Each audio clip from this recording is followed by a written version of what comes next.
Okay, good morning. We are in week 2 of There and Back Again, an Awaken tale. What I wanted to do for this first month of 2025 and first month of this new version of Awaken is talk a bit about how we have come to the point of where we find ourselves.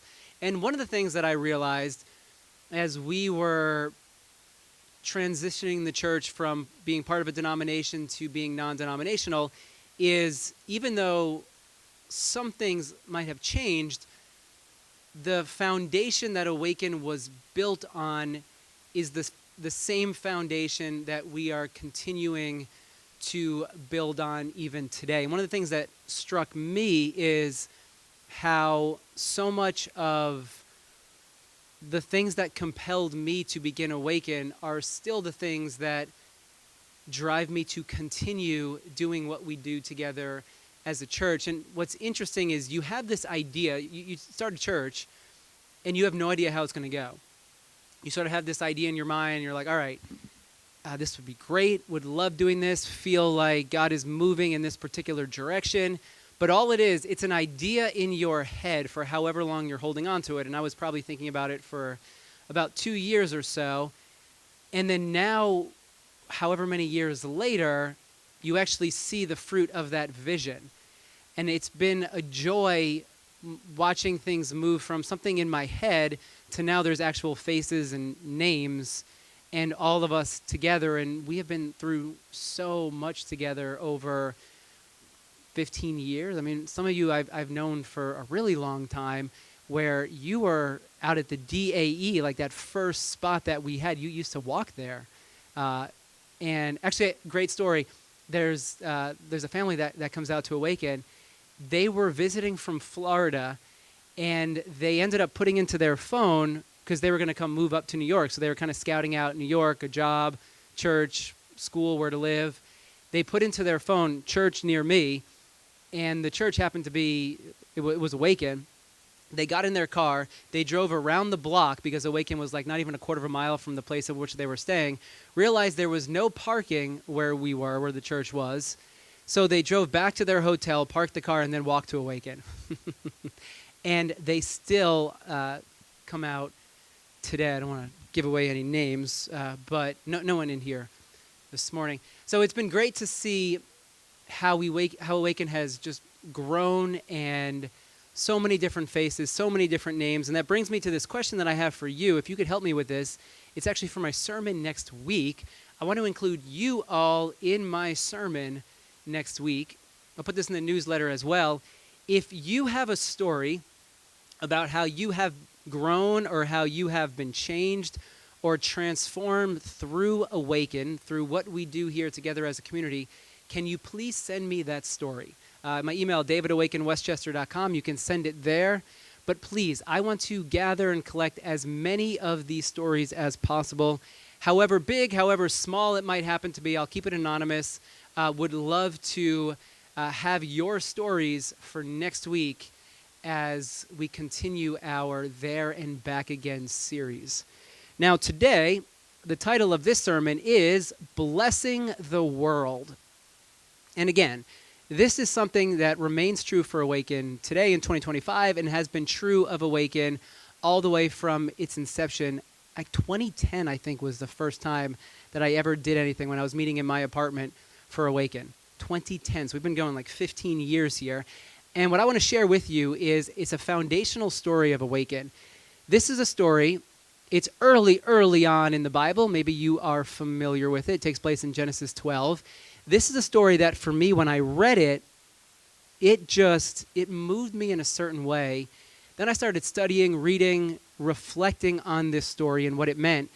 And this has been a story that I go back to this story all the time, because it has been so meaningful for me, and the start of Awaken and the continued journey of Awaken. As I said, it's Genesis chapter 12, verse 1. The Lord had said to Abram, "Go from your country, your people, your father's household, to the land I will show you." Now, Abram is the man that will become later known as Abraham. So we have Abram. at this point in the story because his name hasn't been changed. This is our introduction to this man before he goes on this adventure, before he goes on this journey with God. Then he has this whole identity change, and whenever you change your name in the ancient world, it means your identity has changed. So here we are in the beginning of this man's journey with God. The Lord said, hey, I want you to leave everything that you know, sort of what we were talking about last week. I want you to cross the misty mountains, because we are talking about the Hobbit for this series. So I want you to leave the Shire, and I want you to go into the unknown. And I will make you into a great nation. I will bless you. I will make your name great, and you will be a blessing. I will bless those who bless you, and I will curse those, and whoever curses you, I will curse. And all peoples on earth will be blessed through you. Now, let's talk about this a little bit. What we discover in these verses when we first meet Abram, God offers an invitation. Let's call it an adventure. Who likes adventures? The vast majority of us like adventures. Interesting. And this is an adventure. This is a journey into the new, into the unknown. Essentially, God is like, hey, I want you to leave everything behind, and we'll kind of see where this journey takes us. Now, let's talk about The Hobbit for a moment. This is the theatrical version of Tolkien's The Hobbit. This is the moment in the story when Bilbo, the Hobbit who is sitting right here, he's just hanging out. He's blowing smoke rings, because that's what you do when you're a Hobbit in the afternoon sitting there at your front porch in the Shire. You sit around with your pipe blowing smoke rings. Some of you are like, yeah, that sounds like me on a Monday afternoon. So here's Bilbo. He's minding his own business. He's just relaxing, enjoying life. And then who shows up at his doorstep? We have Gandalf. Here's the conversation. And to me, this conversation, I think this might portray how it was when God spoke to Abram at first. Very pretty, said Gandalf, speaking about those smoke rings. But listen, Bilbo, I have no time to blow smoke rings this morning. I am looking for someone to share in an adventure that I am arranging, and it's very difficult to find anyone. Here's a question I always ask whenever I read the Bible, whenever we come across a story like the one of Abram. How many Abrams were there before we come to this particular Abram? How many others said no to that adventure, said no to that invitation? It's very difficult to find anyone because we like comfort, familiar. We like sitting on our front porch blowing smoke rings. Well, I should think so in these parts.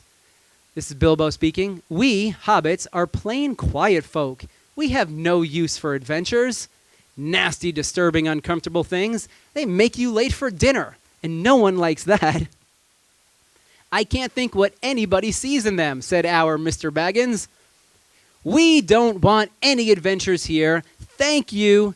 You might try over the hill or across the water. By this, he meant the conversation was at an end. Now, we all know this is not how The Hobbit ends.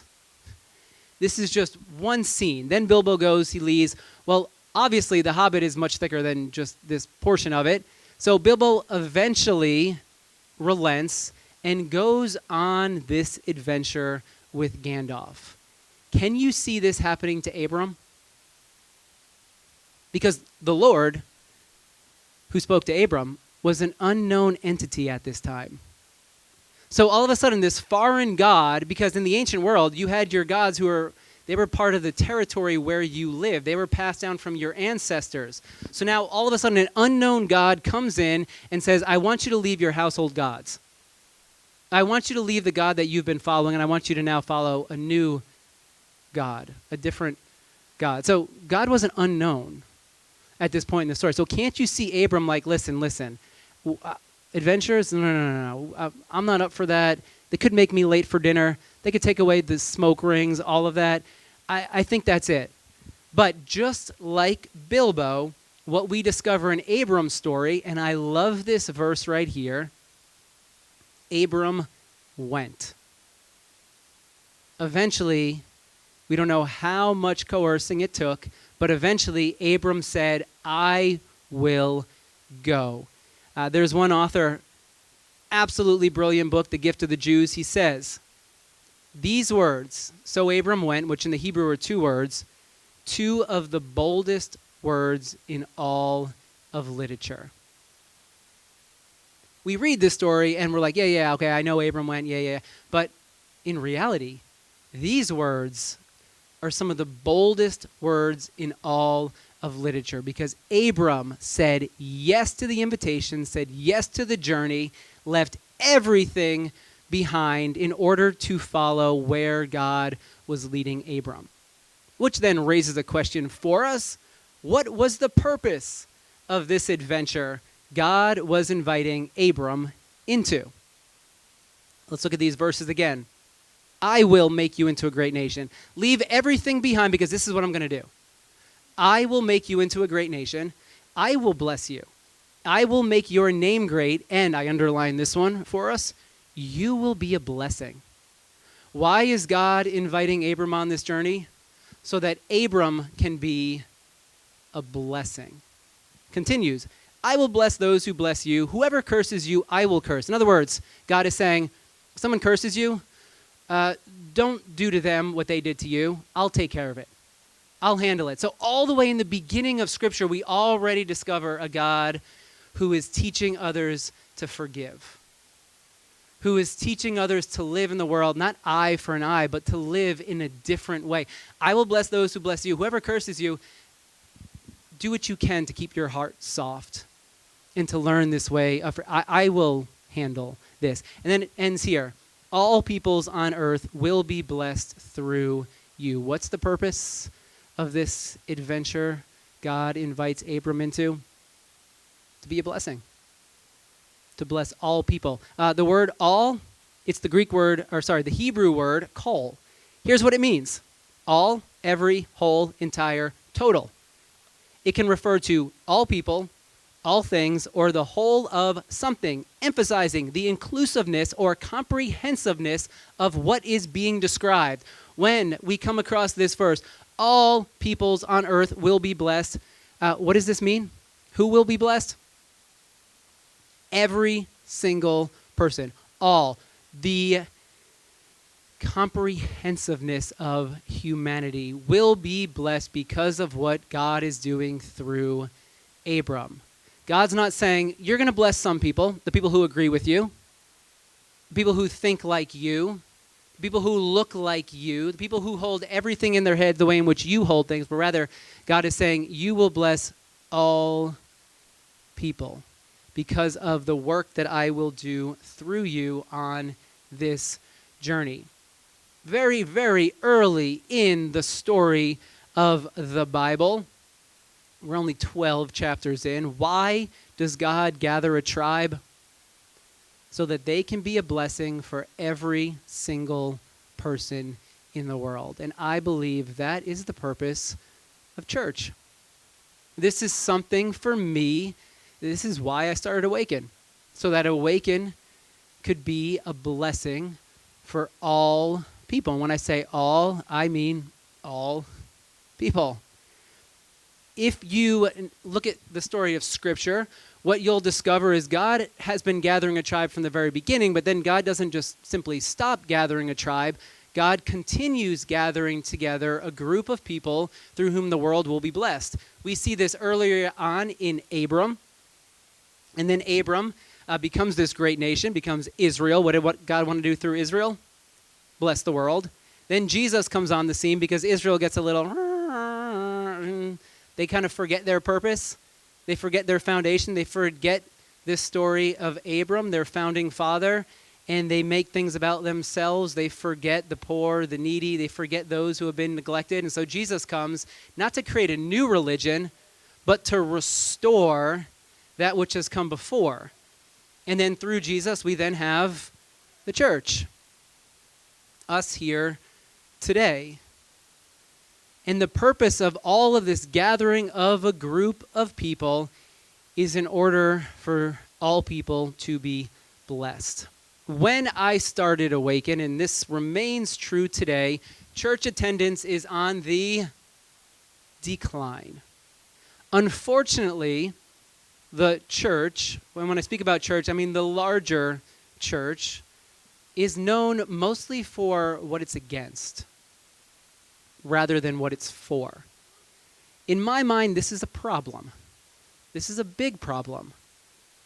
You should not be known more for what you're against, but rather you should be known for what you are for. Why did I begin Awaken so long ago? Well, because I wanted to redeem the view of the church so that the church could recapture its purpose. Show others, hey, church, when it's operating at its best, doesn't exist solely for itself, doesn't exist solely for its members, but rather the church exists so that we together can discover how we can use all of our gifts, that which we have been blessed with, to then go and bless the world. Which then raises this question for us. Well, what does that blessing look like? Or to make it more specific for Awaken, how are we at Awaken blessing the world? I have 4 thoughts on this. First, Awaken is a place of safety, refuge, and healing. When I think about Awaken, when I think about what we have been doing together for 15 years, what we are continuing to do together, I see Awaken as a space, a place of safety and healing for every single person. I believe that this is the space that Jesus embodied. The Bible study, and I need a sip of water. Anyone else, you've had a cold for like 7 weeks and you can't get rid of it? So the Bible study is going through the book of Matthew. I'm going to give you an assignment as you go through the book of Matthew.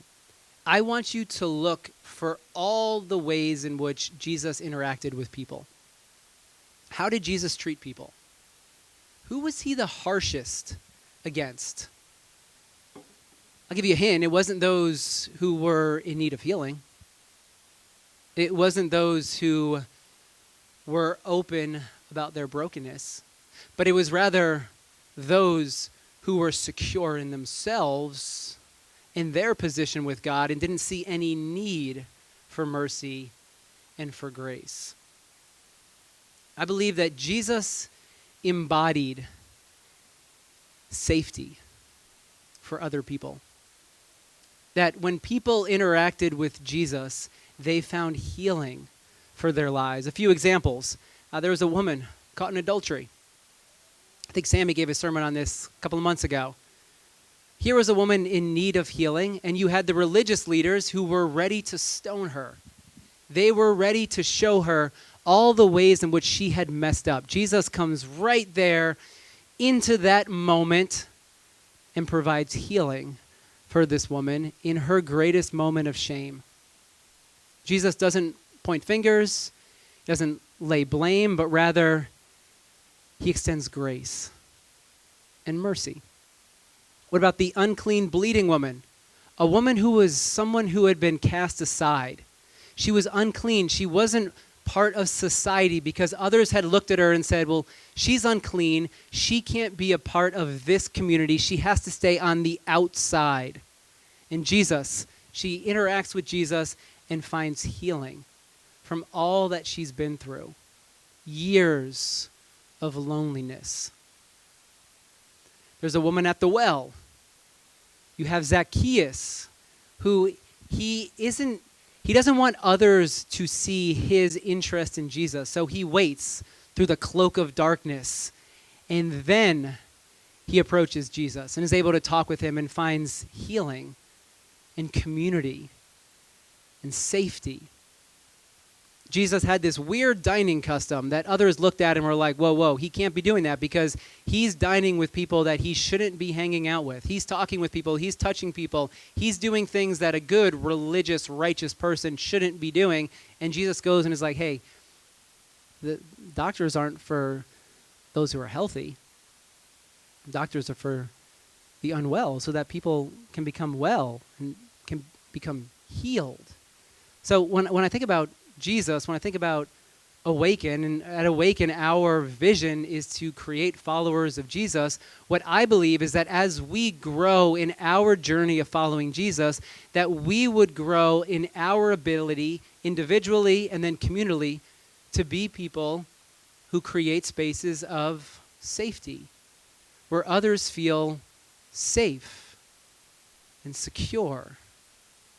A place of healing, that our lives would be a place of healing for others, that Awaken would be that space of healing, so that when people come through the door, when you come through the door, we all have those moments when it turns life upside down. And we all need a place where we can come, where we can let our guard down, and we can receive healing from the brokenness that we experience in our lives. One of my favorite sayings, verses of Jesus: "Come to me, all who are weary and brokenhearted." You ever been there before?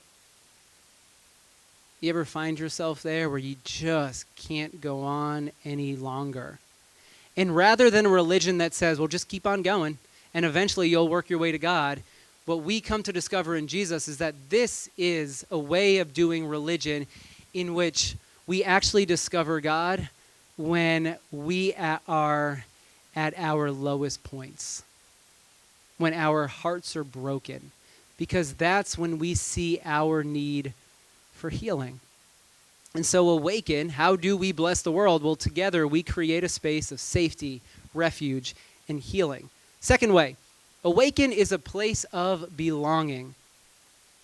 I have talked about this quite a bit. One of my favorite illustrations is to view the church as a salad bowl in which some of you are radishes, cucumbers, lettuce. We're all in that bowl mixed up there together because we all have different backgrounds.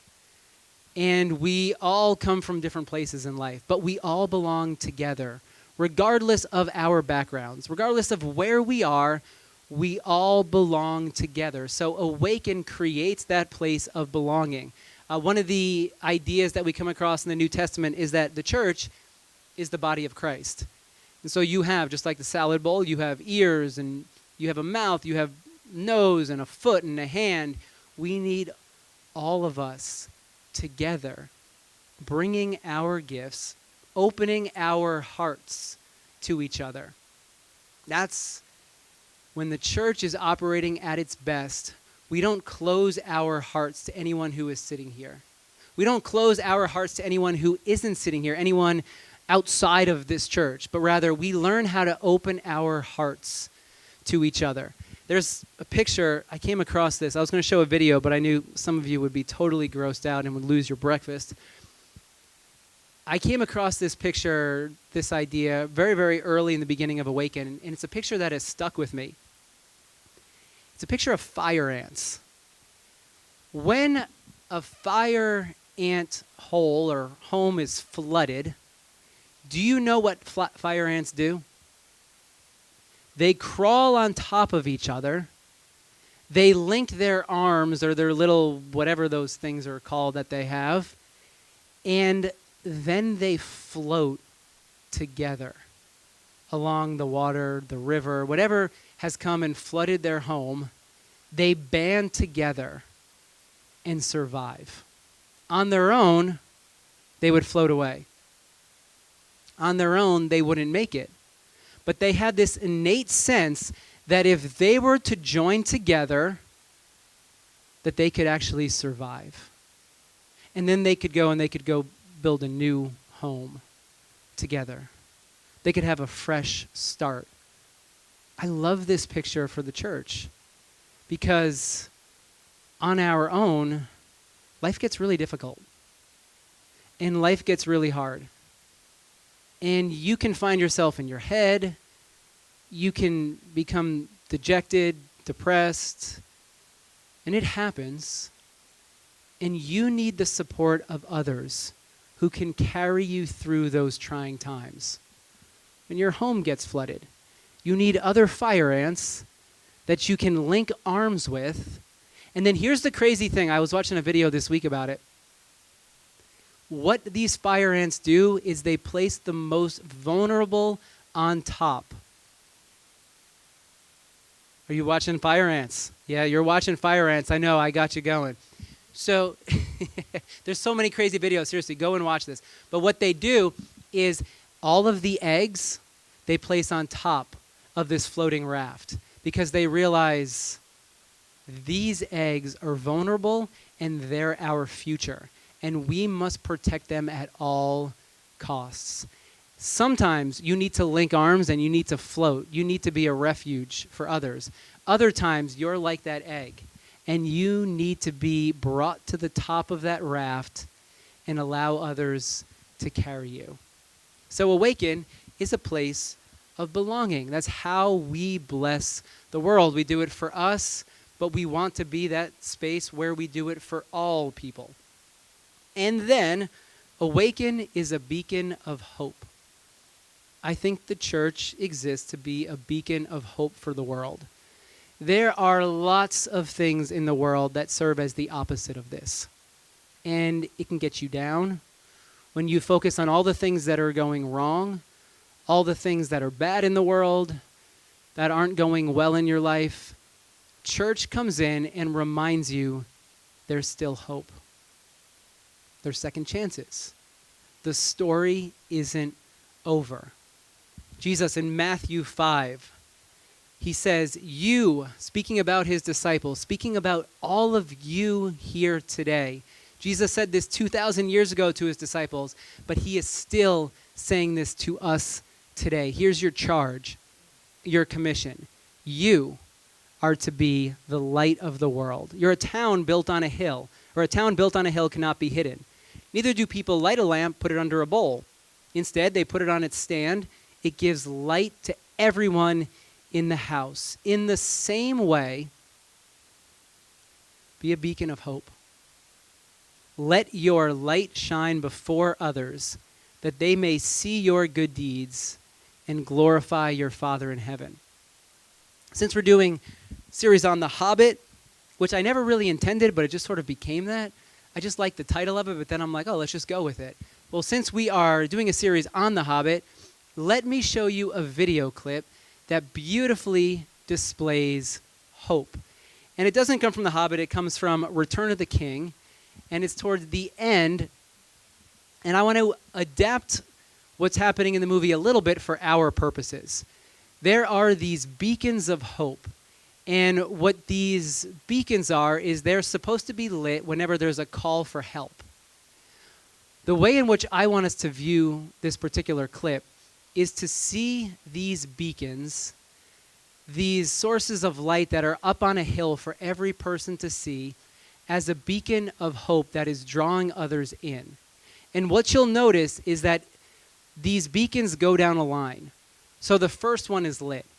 And then whoever is at the next beacon, they see that light, and then they light their beacon.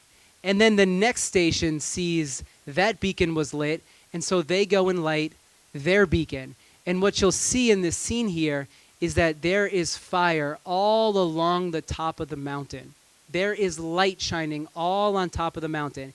It was a call for help, but it was also a symbol of hope, of people gathering together. That's how I believe it works. You shine your light. You show hope for the world, and that inspires someone else. And then their light shines, and that inspires someone else who sees it. Think about Jesus. Let others see your good deeds, and that it might draw them to the true God.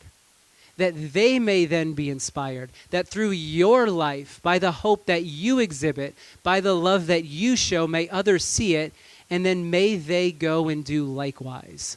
So let's show this clip, and let's see Awaken as a beacon of hope for the world. You light the beacon, you show love, others see it, it inspires them.